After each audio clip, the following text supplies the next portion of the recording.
सामान्य रोग के बारे में जानेंगे। और इस बीमारी के बारे में आप तो कुछ न कुछ चीज़ें जानते ही होंगे, लेकिन इस बीमारी को हल्के में या कम जानकारी के रूप में इसे न रखें, क्योंकि कुछ सामान्य रोगों के अंतर्गत का जो सीरीज हम बना रहे हैं और उस सीरीज में यह कॉमन कोल्ड यानी सीसी रोग को लिए हैं। और सीसी रोग सुनने में एक अजीब सा नाम है, लेकिन आप जानेंगे कि इसके विषय में अगर जानकारी नहीं होती है तो बार बार आप परेशानियों से जूझते हैं। यानी एक आंकड़े के अनुसार ये पाया गया है कि पूरी दुनिया में 1 करोड़ लोग इस बीमारी से हर साल ग्रसित होते रहते हैं। तो आप हमारे वीडियो को देख रहे हैं और नीचे सब्सक्राइब लिखा गया है, उसको अगर आपने टच नहीं किया है तो उसको टच कर दीजिए। और जो सब्सक्राइब कर चुके हैं उनके लिए धन्यवाद। और उसके बगल में आपको बेल आइकन भी दिख रहा होगा, तो बेल आइकन पर भी आप अगर प्रेस कर देंगे तो जो भी नोटिफिकेशन आपको भेजा जाएगा वो पहुंच जाएगा। तो आइए हम आपको सर्दी यानी कॉमन कोल्ड के बारे में बताते हैं। यह किस प्रकार की बीमारी है और हमारे साथ आप शुरू से लेकर लास्ट तक बने रहेंगे तो इस बीमारी के संबंध में आप कुछ और अच्छे तरीके से जान पाएंगे।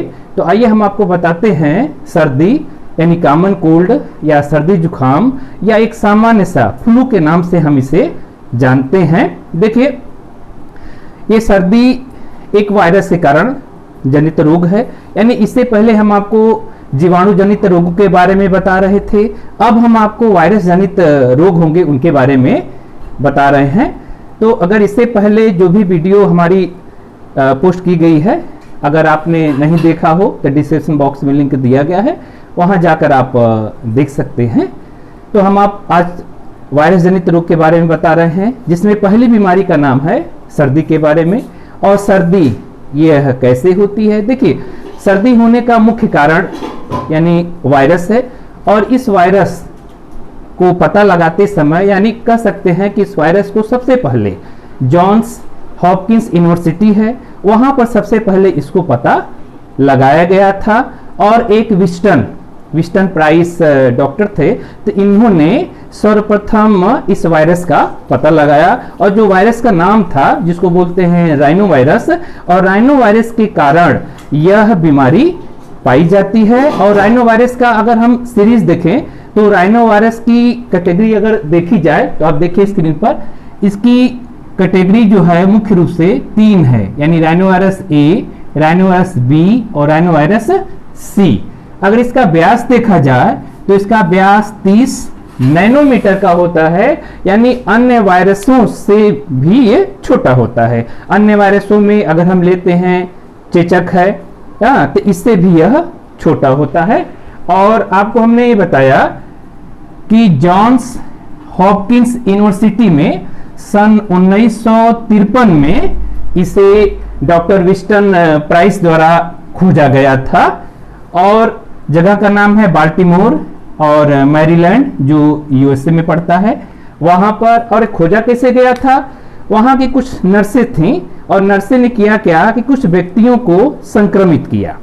जब कुछ व्यक्तियों को संक्रमित किया तो डॉक्टर विस्टन प्राइस थे, नाक से कह सकते हैं कि कुछ सैंपल लिए और सैंपल लेने के बाद राइनो वायरस को अलग किए। और राइनो वायरस को जब अलग कर लिए तो उनका नाम उन्होंने JH रखा। ध्यान रखिएगा, उस वायरस को यानी नाम रखे JH, यानी जॉन्स हॉपकिंस के नाम से जाने जाना। और इस बीमारी का नाम भी JH पहले रखा गया। बाद में बोलचाल की भाषा में इसे कॉमन कोल्ड और सर्दी के नाम से जाने लगा। तो हम लोग अब ये जानेंगे कि सर्दी जब हो जाती है तो इसके क्या क्या लक्षण दिखाई देते हैं। तो आइए इसके लक्षण के बारे में जानिए कि लक्षण क्या क्या होते हैं। देखिए, लक्षण में नाक, आंख से पानी का आना। आप जानते ही हैं कि इस वायरस से ग्रसित होने पर नाक और आंख से पानी आना। उसके बाद है सिर दर्द और शुष्क गला, यानी गला बराबर सूखा रहेगा। ये इसके मुख्य लक्षण है। इसके मुख्य लक्षण और क्या है? नजला का पाया जाना। आप जानते ही हैं कि नजला होने से सांस लेने में भी प्रॉब्लम होती है। तो इसका मुख्य सबसे कारण होता है खांसी और कह सकते हैं नजला का पाया जाना। अगर ये बीमारी बराबर बनी रहे, यानी कह सकते हैं कि यह बीमारी मुख्य रूप से 1 हफ्ते की होती है फिर खत्म हो जाती है, लेकिन प्रॉपर अगर इसका ट्रीटमेंट न हुआ जाए तो यह बराबर बनी रहेगी, जिससे साइनस ऐसी बीमारी होने की समस्या हो सकती है। तो आपने अभी इसके कुछ लक्षणों के बारे में जान लिए। आइए देखते हैं कि फैलता कैसे है, यानी यह फैलने का तरीका क्या है।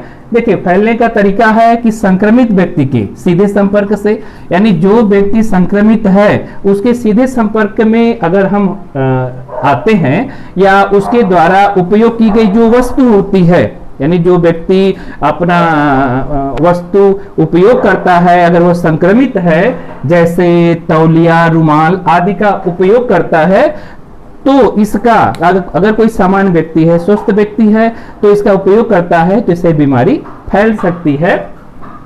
अगला संक्रमण का माध्यम देखते हैं कि संक्रमित व्यक्ति के छींक और खांसी से, यानी जब व्यक्ति संक्रमित है और संक्रमित होने पर छींकता है तो छींकते समय उसके ड्रॉपलेट्स निकलते हैं और कई मीटर तक दूरी तक वह चलते हैं। तो अगर उस क्षेत्र में कोई व्यक्ति, सामान्य व्यक्ति आ जाता है तो वह बीमारी से ग्रसित हो सकता है। तो संचरण का माध्यम हम लोग यहाँ पर देखें।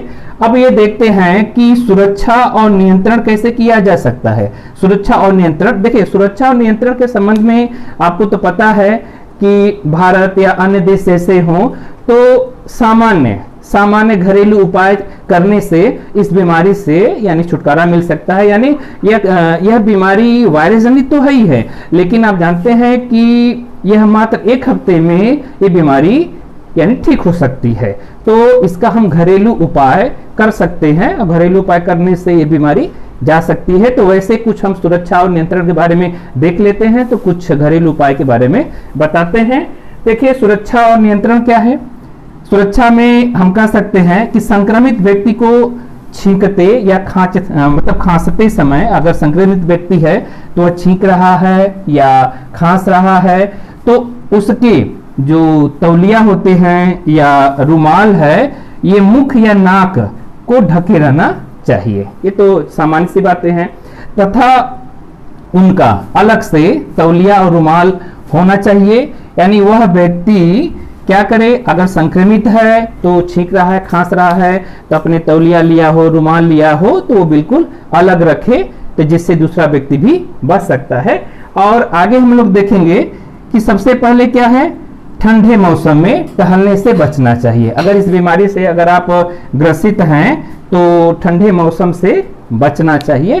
तो यह सामान्य से सुरक्षा और नियंत्रण हो गया। वैसे अगर इसका उपचार देखा जाए तो घरेलू, जैसे आप जानते हैं घर में चाय या कह सकते काढ़े आदि बनते हैं, तो उस काढ़े का प्रयोग अगर कर लिया जाए तो यह बीमारी मुख्य रूप से 3 से लेकर 5 दिन के अंतराल में इससे आप यानी मुक्ति पा जाएंगे। लेकिन एक चीज हमको ये ध्यान रखना है कि बीमारी से अगर लंबे समय तक मुक्ति पाना है, क्यों? क्योंकि भारत जैसे देश में मौसम परिवर्तन होता रहता है, यानी हर 4 महीने के बाद मौसमों का परिवर्तन देखा जाता है।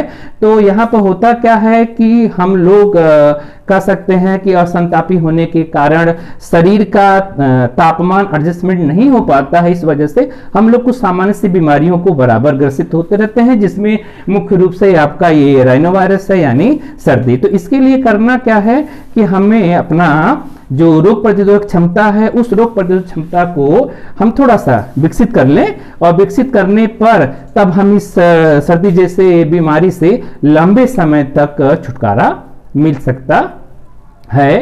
तो आपने अभी राइनोवायरस के बारे में देखा कि राइनोवायरस का व्यास कितना होता है, राइनोवायरस को खोजा कहाँ गया था, उसके बाद सर्दी जैसे होने पर लक्षण क्या क्या देखा है, फैलता कैसे है, उसके बाद सुरक्षा और नियंत्रण आदि आपने देख लिया। अगर इसका आप स्क्रीनशॉट लेना चाहते हैं तो आप ले लीजिए।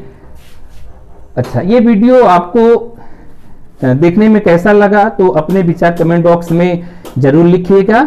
आगे की सीरीज हम फिर बनाएंगे, तब तक फिर आप इंतजार करिएगा। आज के लिए आप सभी को धन्यवाद।